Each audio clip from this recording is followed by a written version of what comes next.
Welcome and thank you for tuning in to Cougar Spotlight. I'm your host, Nick Iacovo. This show is a deep dive into all of the wonderful sports teams here at Caldwell University, featuring behind-the-scenes footage, exclusive interviews, and in-studio analysis. This episode is going to be focused on cross country. Cross country is considered one of the most physically challenging sports to participate in. Caldwell University's cross-country team has been in a bit of a resurgence over the past few years.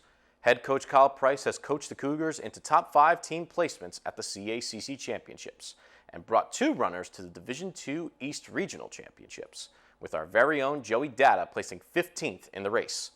On the women's team, sophomore Dayanara Grau returns and hopes to improve upon a standout first year. Having the chance to sit down with both, all sides seem eager to get out there and race. Here is Cougar Spotlight Cross Country. But when I get into those races, that's kind of where I get a little stressed, because it's not only the individuals in the conference that I know, like those specific competitors, but I start racing against people from like up in RI, New Hampshire, all these guys who I don't see too often. So, you know, I remember going in, I was pretty stressed. But I mean, again, all you can really do in those moments is trust your training. Hello, everybody, and welcome back to Cougar Spotlight Cross Country. My guests at this time, senior Joey Datta and sophomore Dayanara Grau. How are you guys doing today? I'm doing pretty good, man. Me too. I'm ready for this time trial. Thank you so much, you two, for taking time out of your day. We're very happy to have you here. So first of all, some things we should mention. As we said before, Joey Datta is a senior here. He's coming off of an unbelievable season, being named back-to-back CACC Runner of the Year for cross country. Let me start with you, Joey. What does being named back-to-back Conference Runner of the Year mean to you? Like a lot. I mean, I put in the work, right? It's not like I was just giving it. I put in my miles. I do what I have to. You know, I do my due diligence, and you know, I'm happy that all my hard work paid off, and I was given those awards. Speaking of hard work, many people have touted you have one of the most difficult training regimens for your sport. Describe how that training regimen has allowed you to become the runner you are today. Compared to a lot of people, I feel like I train super hard. You know, I run between 80 to 85 miles in a 6-day period, and I feel like my training really gets me mentally strong. I just feel like, especially in races when you're alone and everything like that, it's just all these miles that I do specifically alone. Like it really helps me become a better athlete altogether. Yeah. That's fantastic. You heard her here first, ladies and gentlemen. Train hard to become the best. So, Dayanara, I'm going to move to you. Obviously, last year, you were a freshman coming in here. You actually amazingly finished as one of the top 3 runners on the team in every single meet this season. You either finished second or third in every race this year. Talk about that freshman experience. What was the most eye-opening experience you had in your first year? What really sort of opened your eyes to be like, wow, this college game is no joke? I don't think it was that much different from high school, but there are a lot of people, like, we're not racing against people my own age. We're racing against people that are like 20 years old. So I think that was the most eye-opening experience. Like, this is like real life. Like, so obviously now coming into year 2, there's been a lot of buzz coming on that you are likely going to be probably our top girls runner on this team this year. Do you feel like there's any sense of pressure with you coming into this year to be the top runner?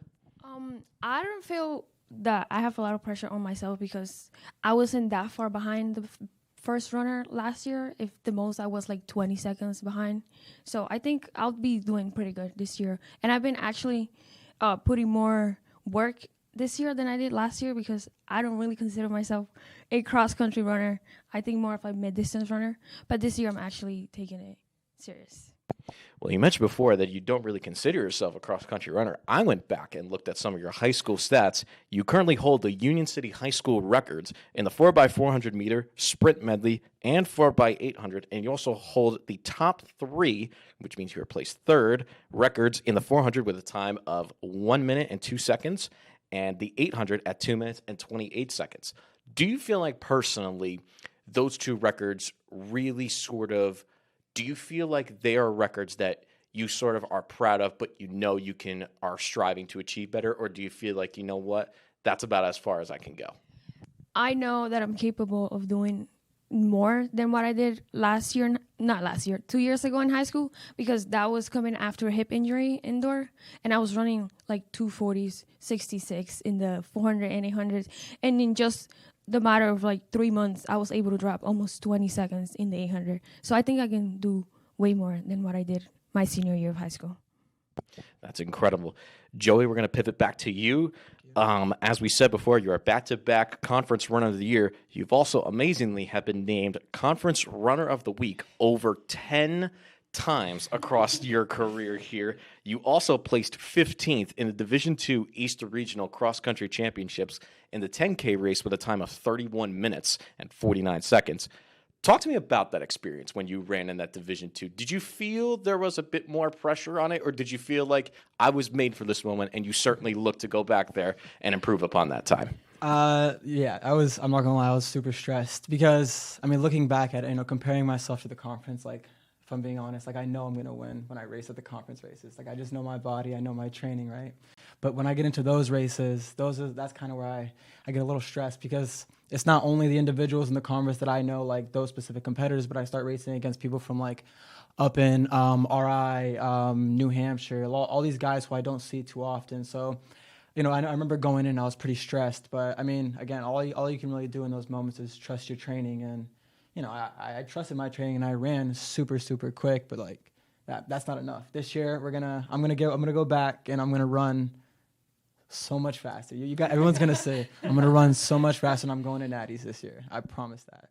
We are very excited. We hope to see you on that national level. My last question for both of you is, we sort of talked a little bit, and you mentioned a little bit about the expectations you have for yourself. What are some personal expectations you have heading into the season? You, Joey, going into your final year here. You going into year 2, Dayanara. What are some personal expectations you have for yourself this season, and what do you expect out of the team to do this year? So let's see. For me, I know already I'm trying to win conferences again, right? I wanna get a three-peat, win back-to-back 3 times, right? Then after that, obviously want to move to regionals.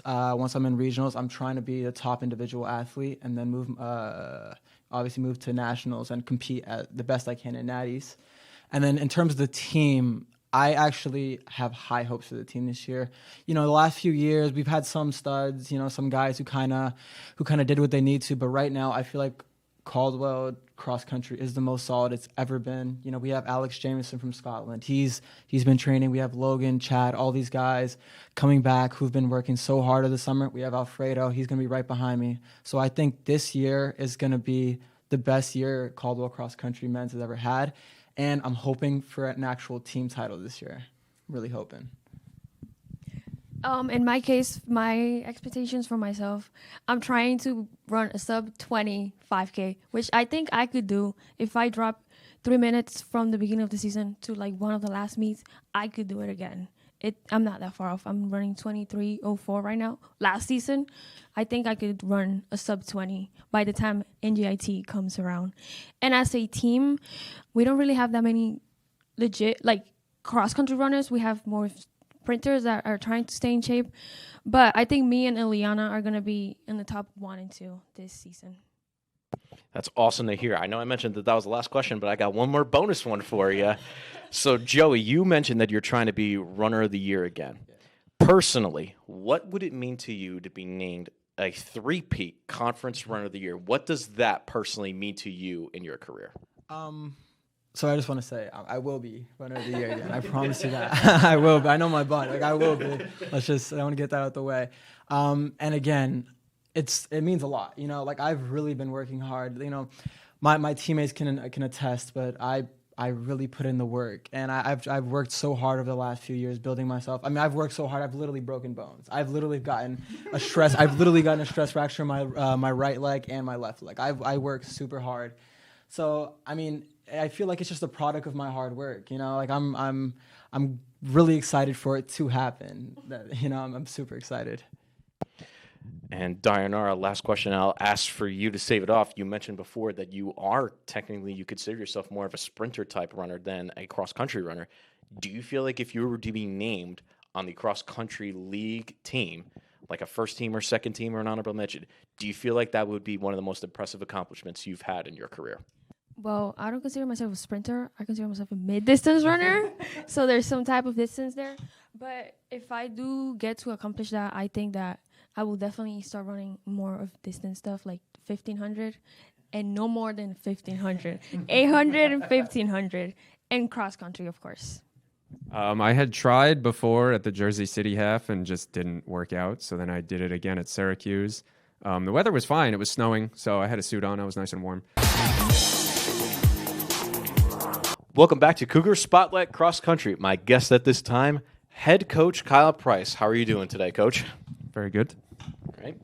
So as we start off here, Coach Price is entering year 7 as the head coach of not only our men's and women's cross country team, he's also the head of our men's track and field teams as well. So my first question to you is, how do you still enjoy coaching 7 years deep? As I've also found out, you are the longest tenured head coach here at Caldwell University. How does that mean to you? I mean, tradition is always good. That helps build a program, bring more kids in, keep the people that are here happy. But it's been fun. I coached at the high school level for 8 years, so I'm, about to surpass that. But yeah, it's been good. So the team has been built up since I've been here, so I've seen a lot of growth, which is, always promising. And that growth has certainly been amazing as you've coached the Cougars last season to a 5th-ranked cross-country team placement in the conference.